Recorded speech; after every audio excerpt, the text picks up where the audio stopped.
एक बहुत ही गरीब परिवार की लड़की जो न केवल बड़ी मुश्किल से अपनी पढ़ाई पूरी करती है बल्कि अपने ही दम पर सरकारी नौकरी भी पा लेती है और फिर अपने ही इलाके में करीब 2 सालों तक वो नौकरी करती है। लेकिन ठीक 2 साल के बाद एक दिन उसका ट्रांसफ़र किसी दूसरे शहर में हो जाता है। जब दूसरे शहर में वो जाती है, वहाँ पर पास में एक किराए का कमरा ले लेती है और वहीं से नौकरी करने लगती है। लेकिन जैसे ही 1 साल का और समय बीतता है, एक दिन बहुत ही बेरहमी तरीके से उसकी कत्ल कर दी जाती है, यानी उसकी हत्या हो जाती है। लेकिन पुलिस इस मामले की जब तफ्तीश करती है तो एक ऐसी सच्चाई सामने निकल के आती है जिसको सुनने के बाद हर कोई दंग रह जाता है। वाकई में दोस्तों, आज की जो सच्ची घटना मैं आपको बताने वाला हूँ, दरअसल ये आपको भी हैरान और परेशान कर देगी। नमस्कार, मेरा नाम जितेंद्र कुमार, आप देख रहे हैं स्टडी सफर तक। वीडियो को लाइक और चैनल को सब्सक्राइब जरूर कर लीजिए। दोस्तों, आज की जो सच्ची घटना बताने वाला हूँ, दरअसल ये घटना होता है मध्य प्रदेश की राजधानी भोपाल शहर की। भोपाल का एक इलाका पड़ता है मंडिती, और इसी मंडिती इलाके के रहने वाली वंदना नाम की लड़की होती है। वंदना के परिवार में उसके माता पिता के अलावा 2 बड़ी बहन होती है, जिसमें से एक का नाम होता है नीनो और दूसरा का नाम होता है सुनंदा। दोनों की शादी भी हो चुकी है। वंदना भी जब जवानी के दहलीज पर कदम रखती है, उसके माता पिता कई जगहों पे उसके रिश्ते की बात करते हैं, लेकिन वंदना शादी करने के लिए बिल्कुल तैयार ही नहीं होती। दरअसल वंदना अपने माता पिता से कहती है कि जब तक मैं सरकारी नौकरी नहीं पा लेती हूँ तब तक मैं शादी नहीं करूँगी। उसके बाद से वंदना अपना स्ट्रगल करना शुरू करती है, काफ़ी संघर्ष करती है। करीब 32 साल की उम्र के पड़ाव पे पड़ती है, तब जाकर के उसको कहीं सरकारी नौकरी लगती है। फिर उसे अपने ही इलाके के सरकारी अस्पताल में एएनएम की नौकरी मिल जाती है। अब उसके बाद से वंदना अपने घर से ही नौकरी करने लगती है। लेकिन जैसे ही 2 साल का समय बीतता है, ठीक 2 साल के बाद वंदना के ट्रांसफ़र सीहोर जिला के अष्टर थाना के अंतर्गत हो जाती है।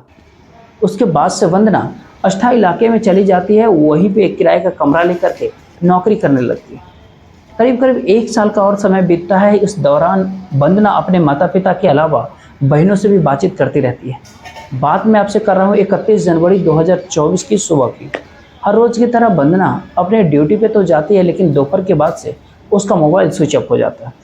इसीलिए उसके घर परिवार वाले के साथ साथ बहनें भी कई बार उसके नंबर पे कॉल करते हैं, लेकिन देर शाम तक भी जब वंदना का नंबर नहीं लगता है, स्विच ऑफ बार बार बताता है, तो वंदना के दोनों बहनें अष्टा थाना में पहुंच जाती है। अपनी बहन की, वंदना की गुमशुदगी का रिपोर्ट दर्ज करवाती है। पुलिस जब गुमशुदगी का रिपोर्ट दर्ज करती है, उसके बाद पुलिस भी वंदना की हर जगह पर तलाश करती है। पूरी रात बीत जाती है, लेकिन इसके बावजूद भी वंदना का कहीं कुछ अता पता नहीं चलता। आखिरकार अगले दिन 1 फरवरी 2024 को इधर शाजापुर जिले के अंतर्गत एक गांव पड़ता है विरचा। इसी विरचा गांव के एक किसान होता है जगदीश पाटीदार। दरअसल जगदीश के खेत में लोगों को एक चला हुआ डेड बॉडी दिखता है। जैसे ही डेड बॉडी को दिखता है, लोग इस बात की जानकारी नज़दीकी पुलिस स्टेशन में दे देते हैं। पुलिस वालों को जैसे इस तरह की खबर मिलती है, पुलिस अपने टीम के साथ जब घटनास्थल पर पहुंचती है, सबसे पहले उस जली हुई लाश को अपने कब्जे में लेती है। दरअसल उस लाश जो पूरी तरह से जल चुका था।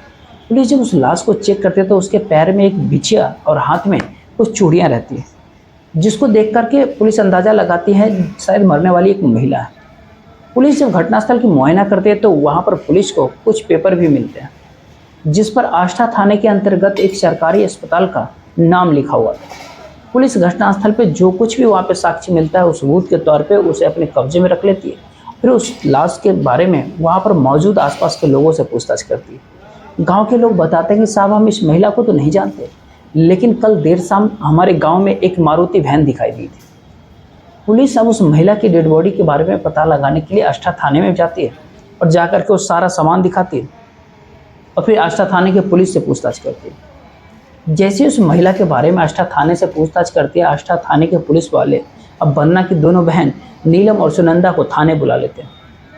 नीलम और सुनंदा जब थाने आती हैं, पुलिस जब सबूत के तौर पर वहाँ से बिछिया और जो कुछ सामान अपने कब्जे में ली थी घटनास्थल से, वो वंदना और सुनंदा को दिखाती है। वंदना और सुनंदा जैसे वो चूड़ी और बिछिया को देखती है, देख करके वो पहचान जाती है और रोते हुए पुलिस वालों को कहती है कि साहब ये सारी चीज़ें किसी और की नहीं बल्कि मेरी ही बहन वंदना की है। आखिरकार वंदना की पहचान हो जाती है। वंदना की जैसे ही पहचान हो जाती है, उसके बाद पुलिस वंदना के दोनों बहनों से पूछताछ करती है कि क्या तुम दोनों को किसी के ऊपर शक है कि वंदना की हत्या कौन कर सकता है। इस पर वंदना की बड़ी बहन नीलम पुलिस वालों को कहती है कि साहब, मेरी बहन इसी आष्टा थाने के अंतर्गत मेरे पूरा गांव का रहने वाला अंसार शाह के घर में किराए पर रहती थी। दरअसल मेरी बहन का अंसार के साथ में प्रेम प्रसंग चल रहा था। अंसार जो ऑलरेडी शादीशुदा ही नहीं है बल्कि उसके 3-3 बच्चे भी हैं। अंसार की पत्नी का नाम है हनीफा बेगम।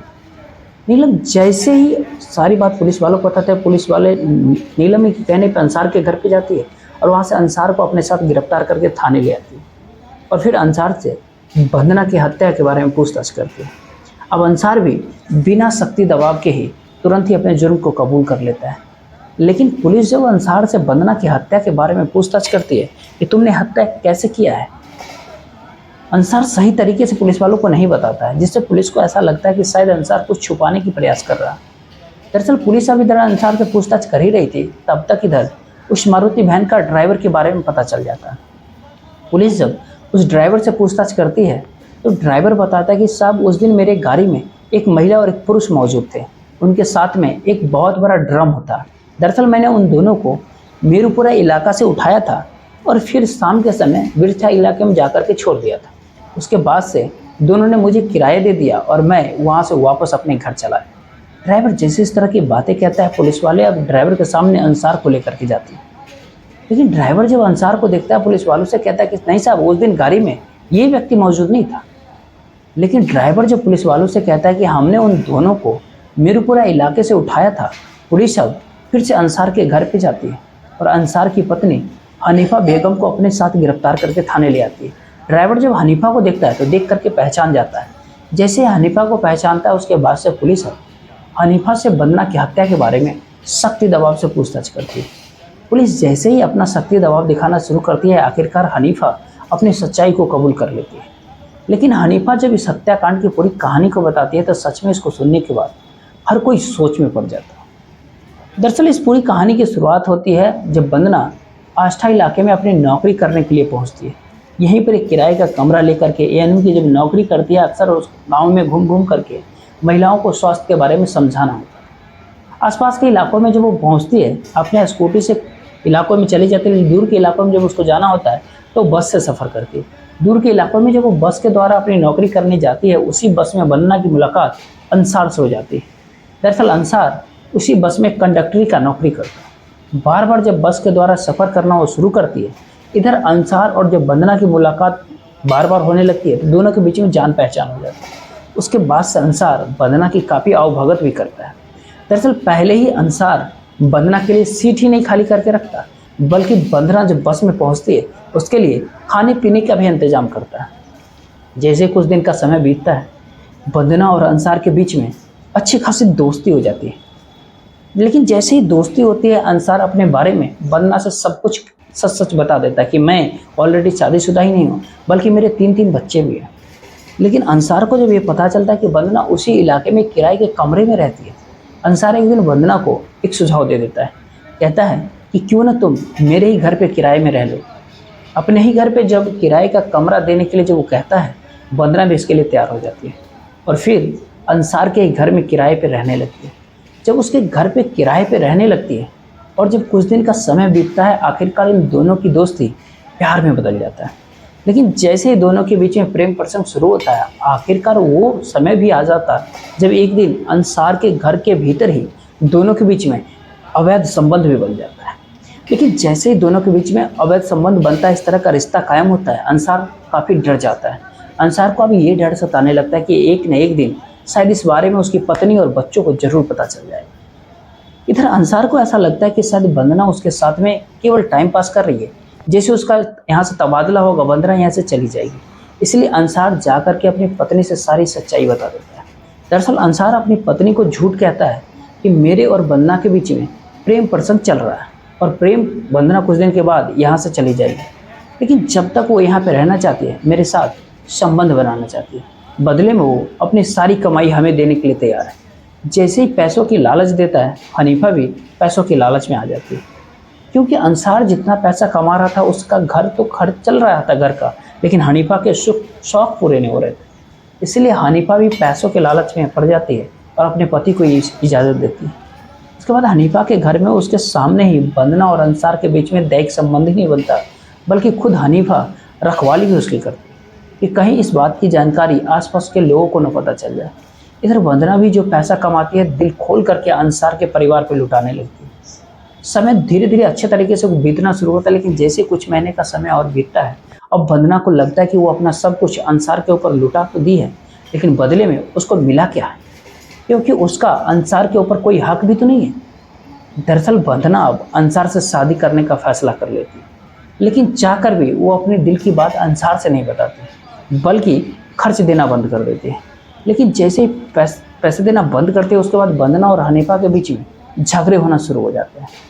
जब झगड़े तकरार शुरू होता है दोनों के बीच में, तब जाकर के वंदना अपने दिल की बात अंसार से बता देती है।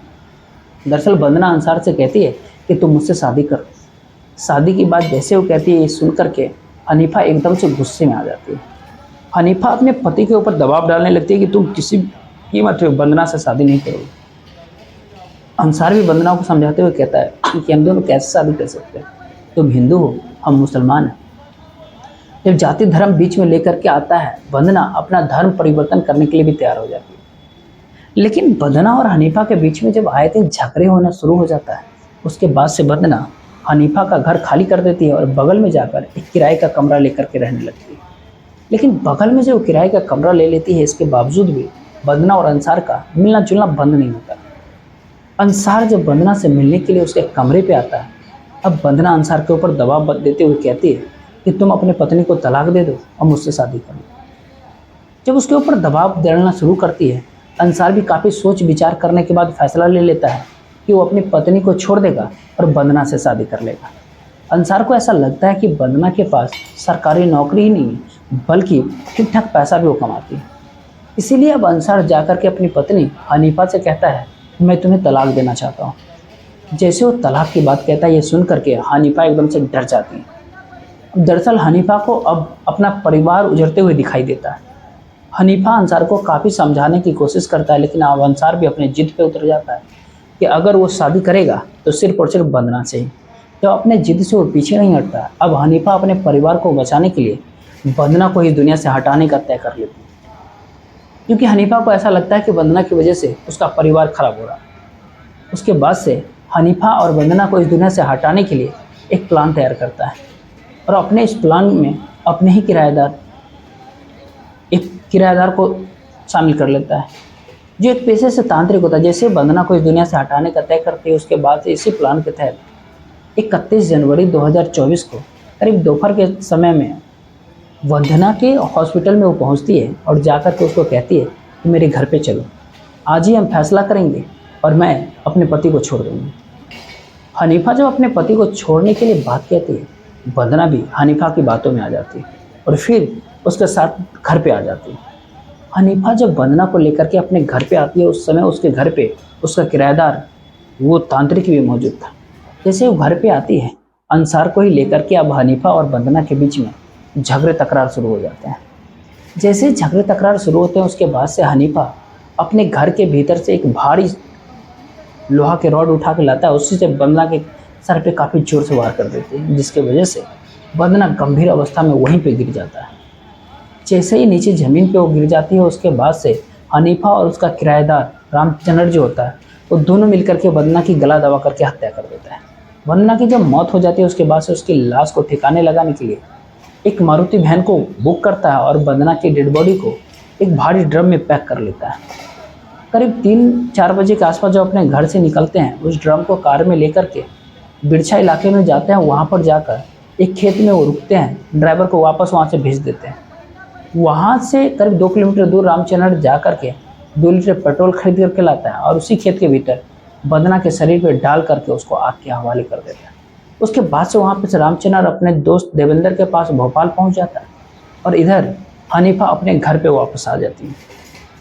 लेकिन पुलिस जब इस केस का तफ्तीश करती है और तो सबसे पहले अंसार को जब गिरफ्तार करती है, अंसार को पहले ये बात पता हो जाता है कि वंदना की हत्या किसी और ने नहीं बल्कि उसकी पत्नी ने ही किया है। इसीलिए अब अंसार अपने आप को पुलिस के हवाले करने की कोशिश करता है ताकि उसकी बच्चों की परवरिश उसकी पत्नी हनीफा कर सके। सच में हनीफा जो पूरी कहानी पुलिस वालों को बताती है, पुलिस हनीफा के कहने पे उसके किराएदार रामचंद्र और उसके दोस्त जिसके पास भोपाल में जाकर के रुका था, उन दोनों को भी गिरफ्तार करके लाती है। फिलहाल पुलिस वाले इन तमाम आरोपियों को अपने कस्टडी में लेकर के इन पर गंभीर धाराओं में मुकदमा दर्ज करके जेल भेज दिया है। दोस्तों, पूरी घटनाक्रम सुनाने का उद्देश्य आपको परेशान करना नहीं है, बल्कि आपको जागरूक करना है, आपको सचेत करना है। आप जहाँ भी रहे सुरक्षित रहे और अपनों का ख्याल रखें। बाकी आपकी क्या राय है?